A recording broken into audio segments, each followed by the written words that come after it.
আপনারা শুনছেন রিক সুন্দর ব্যানার্জির লেখা উন্মোচন সুদীপ মুখার্জির কণ্ঠে। রাত 2:30। এমনিতে রোজ মাঝরাতে ঘুম ভাঙে না, কিন্তু আজ অন্য দিনগুলোর মতো নয়। যদিও রাতে ঘুম ভেঙে উঠতে হলে অম্বর বার সর্বরীকে বলেছে উঠলে ডেকো, কিন্তু সর্বরীর মায়া হয়। সারাদিনের হাড় ভাঙা পরিশ্রমের পর অম্বরকে এভাবে ঘুমোতে দেখলে একেবারে ছোট্ট পিপলুর মতোই লাগে। পিপলু ওদের সন্তান। আস্তে করে বিছানা থেকে নেমে আসে সর্বরী। অ্যাটাচ বাথরুম, কিন্তু শব্দ হলে যদি বাকিদের ঘুম ভেঙে যায়, তাই ঘরের বাইরে বেরিয়ে বাথরুমের দিকে হাঁটা দিল। রাতে ইদানিং বসার ঘরের আলোটা জ্বালিয়েই ঘুমোয় ওরা। পায়ের আওয়াজ পেয়েই ওদের বাড়ির পোষা কুকুর কার্টুন চলে এলো। সর্বরী হাসল। এমন একজন সঙ্গে থাকলে কোনো কিছু নিয়েই আর চিন্তা থাকে না। বেসিন থেকে চোখে মুখে জল দিয়ে কিছুটা জল ঘাড়ের পিছনেও দিল সে। কার্টুন এসে পিছনে ঠিক দাঁড়িয়ে আছে। আয়নার দিকে তাকালো সর্বরী। চোখে মুখে ক্লান্তির একটা ছাপ। আচমকা একটা শব্দ, কেমন যেন ঘড় ঘড় করে, কোনো মেশিন চলতে শুরু করার আগে যেমন হয়। বেসিনের কল থেকে জল পড়া বন্ধ হয়ে গেছে। আওয়াজ হচ্ছে কেবল। কার্টুন দুবার ডেকেই কেমন যেন ভয় পেয়েছে। বাথরুম থেকে খানিকটা পিছিয়ে দূরে দাঁড়িয়ে আছে এখন।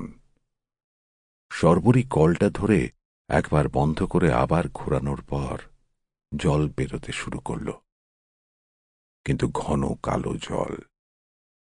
আওয়াজটা আস্তে আস্তে কমে আসছে, কিন্তু কার্টুন ভয় পেয়ে চলে গেছে। সর্বরীরও খুব অদ্ভুত লাগল। কলটা বন্ধ করে দিল। ঘরে ফিরে আসার পর দেখল কার্টুনও ওদের ঘরে এসে গুটিসুটি মেরে এক কোনায় শুয়ে। সকালে উঠেই সর্বরীর মনে হল মাথার ভিতর অসহ্য একটা ব্যথা। সকালে উঠতেও বেশ দেরি হয়ে গেছে। পিপলুকে অম্বরী রেডি করে স্কুল বাসে তুলে দিয়ে নিজের অফিসের জন্য রেডি হচ্ছে। আজ কাজের দিদি আসবে না বলে দিয়ে গেছিল গতকালই। আস্তে আস্তে বিছানায় উঠে বসল সর্বরী। ফ্ল্যাটের জানলা দিয়ে রোদ ঘরের মেঝেতে এসে পড়ছে। মানিকতলার বাড়ি থেকে গড়িয়ার কাছে এই নতুন ফ্ল্যাটে বছরখানেক হল ওরা এসেছে। অম্বরের অফিস আর পিপলুর স্কুল দুটোই এখান থেকে সুবিধা হয়।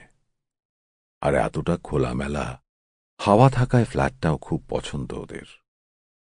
অম্বরের বয়স 35। বহুজাতিক সংস্থার উচ্চ পদে চাকরি করে।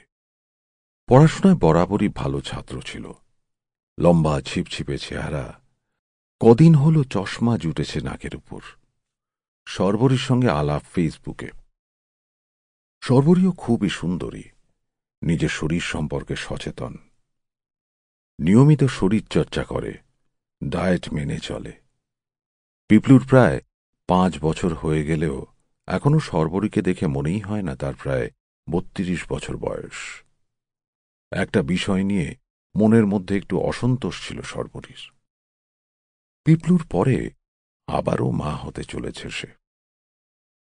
খুব একটা ইচ্ছে ছিল না তার, কিন্তু এখন সে নিয়ে আর ভাবে না। ঠিক করে দায়িত্ব পালন করে সন্তানকে পৃথিবীর আলো দেখানোর অপেক্ষা করে। পিপলু ভীষণই আদুরে এবং মিষ্টি। মাথায় এক ঝাঁক কোঁকড়া চুল, নাদুস নুদুস কিছুটা।